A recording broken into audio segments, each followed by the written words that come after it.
So Abdullah, I will have to ask you to sit on one of these chairs. Thank you. Thank you very much, Abdullah, for sharing uh, for sharing your work. It's also quite interesting to see how the camp or that site of inquiry had also become a site for so many threads of questions, and how that kind of also informed your artistic practice. It helped you decide on what kind of mediums you want to engage with. So thank you so much for sharing that with us. Okay. All right, so Althea, are you there? Hello? Hi. Oh my God, my head is so big. So maybe...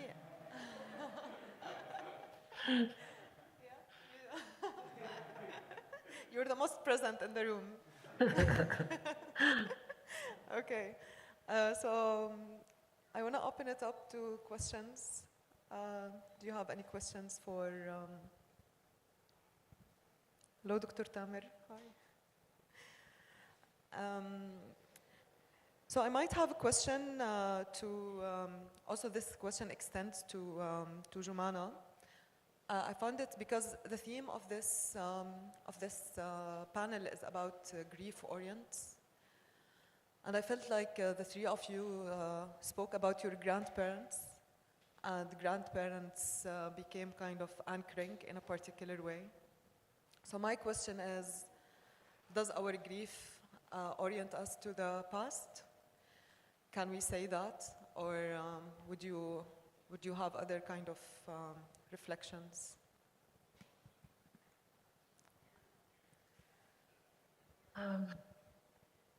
If you don't mind, I'll go first. Please, yes. I do think yes, absolutely, and only because I believe that the trauma is prosthetic and inherited, and the way memory works, it is also transferred. So hearing recollections of my grandparents from my parents really is me connecting to the past. And I feel like my parents carry a lot of grief, so that grief is transferred as well. And it definitely orients us to, it does turn us to the past. But I also feel that there is, in my experience anyway, that younger generations than myself are not interested in that orientation, and they feel it morbid and irrelevant to think about grief at all, especially if it's spatialized. But for me personally, I think there's an importance to understanding grief and connecting to the past, because it does connect us globally, and I think it's important for that connection to be maintained, because it keeps us aware of the kind of atrocities that we live through on a daily basis. Yeah, I probably have much more to say on that, but yeah. Okay, that's good. Thank you. Abdullah, do you want to address that? I feel like this relates to what I was sharing with you before the conference a while back about, for me, looking at a landscape or going through a landscape, any landscape that I can access as a human through a street, or that I can see a picture of from a camera. And then there's this deep, deep sense of sadness that there's no return from the damage that we've inflicted upon our landscapes. I don't know if that relates to the question, but that's how I'm viewing grief on this. Why do I take it back? Over control all my. Okay, so questions, Anne, please.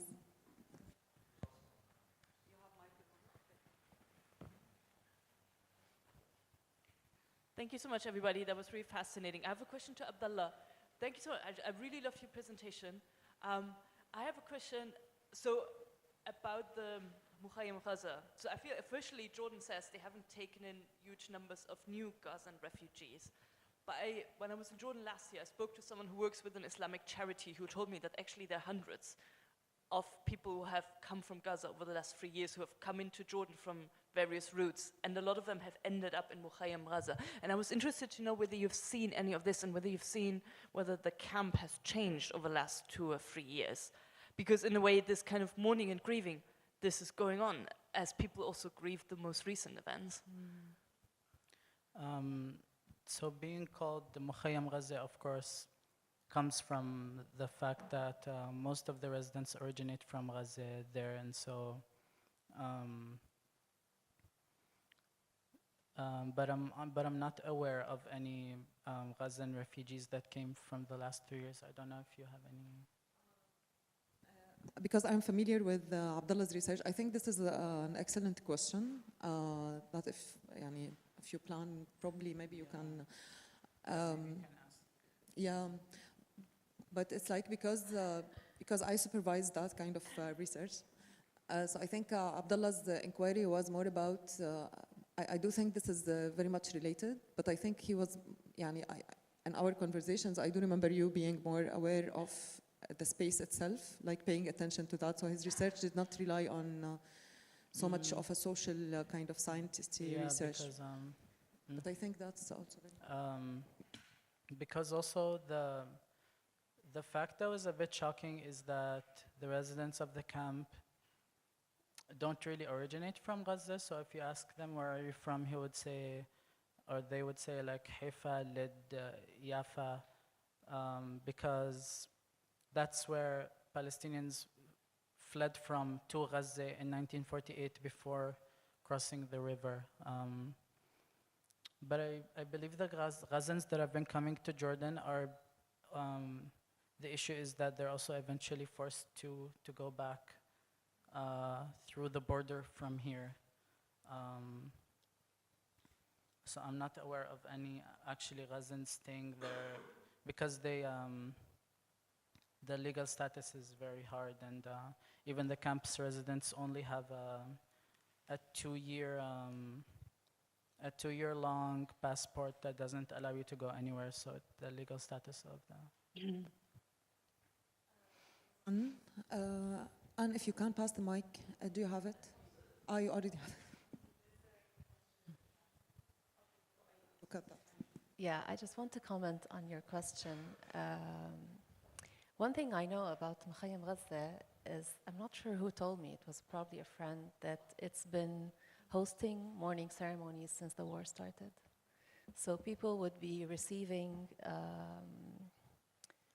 what is it called? Ta'azi. I forgot the word. Condolences. Yeah, people are constantly receiving condolences for their relatives that have been martyred in Gaza throughout the genocide.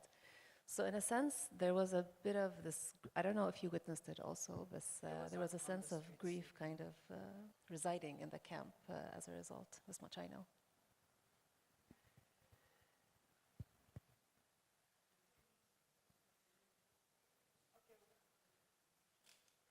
We can take the question from the chat. It's from Miriam. Hello, Miriam. A question for Althea and Abdullah. How do you bridge your creative explorations, emotional labor, some of the examples you showed, grief and irreversible damage, together with your architecture practice? So if Althea, you would like to address this question. I think it's very difficult to sit in grief at all. And I think what traditional architectural practice does, it is meant to remove any kind of traumatic influence or consideration of something like grief. So it is a very difficult process. And I think I've turned towards a creative practice because I felt frustrated that there was very little expression of that grief or acknowledgement of any kind of traumatic events in the world, that it has pushed me to express it in a particular way. And the emotional labor, I think that emotional labor has been carried a lot by conversations with my family. So I've been able to work between finding a creative exploration and thinking about my architectural practice because of those conversations. Thank you.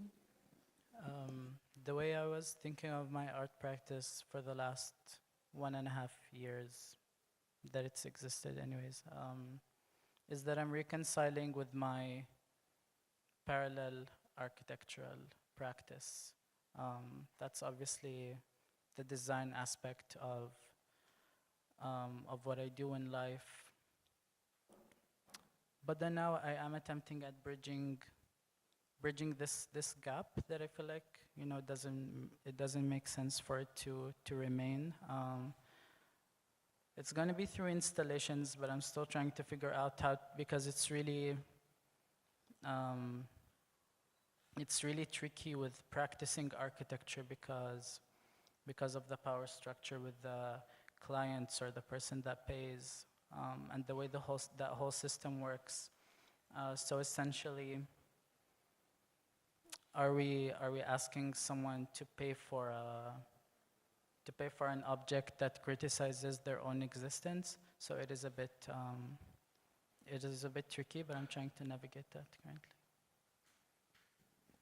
Okay, thank you. Michael, you had a question. I just forgot. Did you? Lean, okay. I have a question for Abdullah, or maybe to explain more, because I know about that. I know that one of your projects was really related to your mom. It was like raw materials and like motherhood at some point, and you didn't speak about that. I would like to know more about it if you can. Yeah, the photography work with the Petri dishes, that was at a time when my mom I live with my parents, so that was at a time when my mom was in the US to visit my sister that had recently given birth. Wow, it's great that you brought that up. It makes so much sense. And so at the time, I was really thinking of this idea of sustenance, because I had never really had to cook to sustain myself in terms of food in the house. And then suddenly, when she was gone, that was something I started thinking of. And so like food, and then rotting, and then this idea of motherhood and care, and her being away because my sister had to move to the US, which just expands on the diasporic state of so many Palestinians that are displaced multiple times. But yeah, the Petri dishes could be looked at from a motherhood and care sort of perspective, and then, yeah. But I think it's also a mode of, still a mode of grief and absence, right? Like, because you realize the absence of someone, and then suddenly you realize it's also the absence of someone is also the infrastructure of a kind of a life. Maybe lastly, like, I want to go by the point you mentioned around Althea. You mentioned that, and maybe I want to spatialize it a little bit when you talked about what we inherit. And this is why we go back to it. Like, for instance, yeah, we're oriented towards the pain, and it's transferred. And it was quite interesting for me, is like also all of these documents you shared about that's trying to mediate whatever you inherited, like the people of the city, whatever they inherited, they're trying to communicate it in these documents. And finally, if I'm correct, like it was, yeah, maybe I should frame it differently, but I'm again thinking about informality, erasure, and the camp, for instance, in the case of the Palestinian existence, and how that also allows the grief to continue because it's not, there's no kind of monumentality to that kind of aspect of grief. So I feel like what creates this intensity of needing to orient this grief probably is also the lack of location or access to that kind of location. I'm just blabbering, but if you have any of that kind of triggered any of your thoughts, I'd be grateful if you could save me. um, I think I understand what you're saying, but it is triggering a lot of thoughts. I think a lot of the images that I was showing all kind of connect to an idea of not dealing with the past or not acknowledging the past, and remaining embedded in landscapes that are kind of sutured to grief and loss and erasure, and it's kind of this continuing cycle. And I think in our context specifically, I feel we inherit these places because there just isn't a resolution. We keep kind of unburying the apartheid spaces, and because we're spatial practitioners, we pay attention to those things. I think, and the informal settlement that I showed you was actually the space of the first forced removals in the city, and people came back there because it was a vacant space and it was not being it wasn't looked at, so there were no eyes on the space, so they inhabited the space. And I feel like there's this cyclical thing of not witnessing, not seeing, not resolving, not dealing with the past, and those things are just cyclical and they continue and continue and continue. And only through an awareness of knowing that there is this cyclical connection to land that that inheritance perpetuates itself.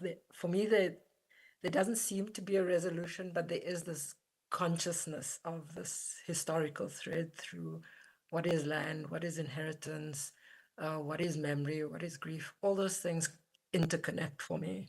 And I just think people are not, there's no dealing with it. We keep perpetuating it. And just one last thing I want to say is that recently in Cape Town, it was probably a few months ago, this municipal government in Cape Town proposed a new wall on the N3, and it was this 3-meter high wall, and their justification was that it was a safety barrier for tourists coming into the city. And the absurdity of it struck me so hard, and many people who are conscious of what's going on in the world were going, but why are we perpetuating this? And then we start unpacking who the people in government are and who the people are who run that municipality and who the people who support those things. They're all Zionists. So those things perpetuate themselves, and we keep uncovering and returning back to the past. So that inheritance is unfortunately a perpetual thing. I don't know if that even answers your question. Yeah. Yeah, it does address my question. Thank you so much. We have one more, but because I don't have yet access to the screen, but if you bear with me just like for a sec. Any more questions in the audience? So Emma, once we have the, fi question? Mika, please.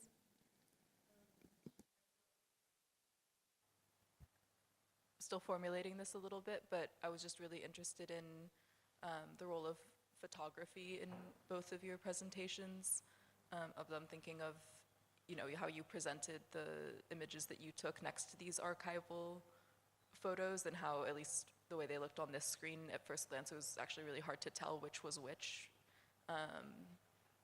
And also thinking about kind of collage and these preserved flowers, which also interestingly showed up in both presentation. I guess I'm thinking about how you think about time in relation to photographs, and also if there's a potential for, you know, the treatment of images and image collage and composition to also orient us towards a future.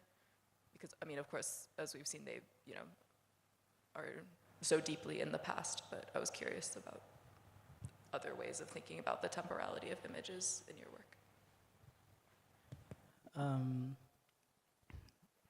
During my last sort of period, when I was working on the sand and the rock composition, this idea of photography was really bugging me because, well, first of all, I was thinking, if I didn't make the extreme effort of taking really elaborate and a really elaborate set of pictures for it, then it's like I've never done that. I've never worked on that. Like, it never existed in this day and age.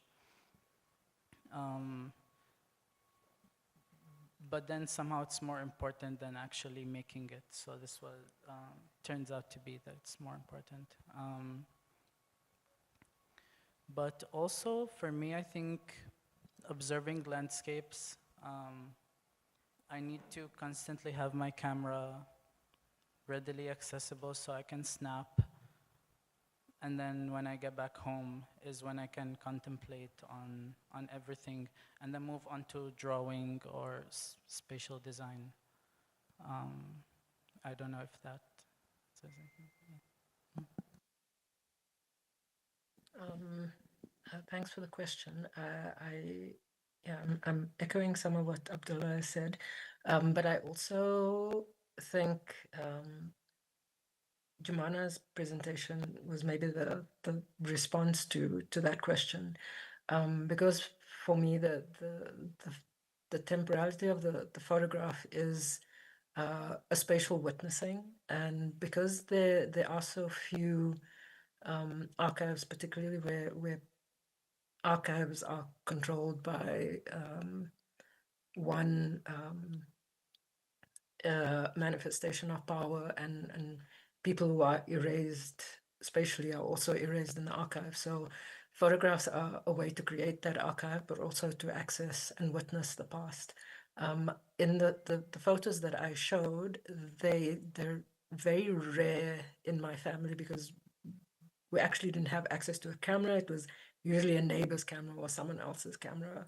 And many of the people who are in the photographs that I do have passed away. So that anxiety of not having access to a oral archive is where the photograph inserts itself, and that kind of bridges that temporality. And I think that for me is the power and significance of using photography. Okay, we are just on time, and I'm gonna share like the comment from Fadi. Thank you, Fadi, for this comment. So thank you to keynote speakers, deeply compelling contributions. I was particularly struck by Althea's reflection on grief and offer a brief response. What emerges is a question of maturity, unevenly produced. For some, it forms early through trauma. For others, it's obscured. This is not disengagement, but overwhelm, a kind of defacement shaped by surrounding conditions. In teaching, students arrive eager to engage with space and broader concerns, yet carry a fixed image of architecture, form, buildings, aesthetics, reinforced before and during their schooling. The issue is not only what architecture allows, but the education can sever more fundamental connections, ways of thinking and relating beyond the discipline. This is structural, not inevitable. It requires pedagogies that reforge connections. Agency then is not given, it must be cultivated. Grief, loss, and fugitivity become conditions for its emergence. So this is Fadi's response. Thank you so much. Thank you, Fadi. Thank you, Althea. Thanks to also Jumana, and thank you, Abdullah, so much for this really moving presentations. Thank you. Thank you. All right. So we are on time. We're gonna have a coffee break, and afterwards we have two panels. One panel will be running here, and another panel running in Hill House. Please, if you have any decisions around your program, you're free to choose. Okay. See you in a bit. Bye bye.